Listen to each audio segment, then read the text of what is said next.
This is showing the layout for the legs and drilling the holes for the legs. As you can see, I got them marked every place the legs got to go. This one's drilled, worked out pretty good. Had a template for marking the other parts of the legs, and flipped it over. And it's coming pretty close, it's working pretty good. I put a little edger on that so I get it exactly where I wanted it.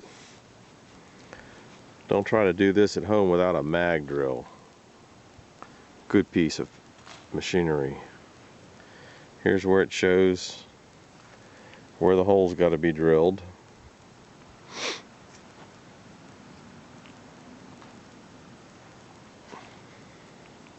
These only get one hole down here on each side of that because it'll getting on the joining A-frame or I-beam on the other side.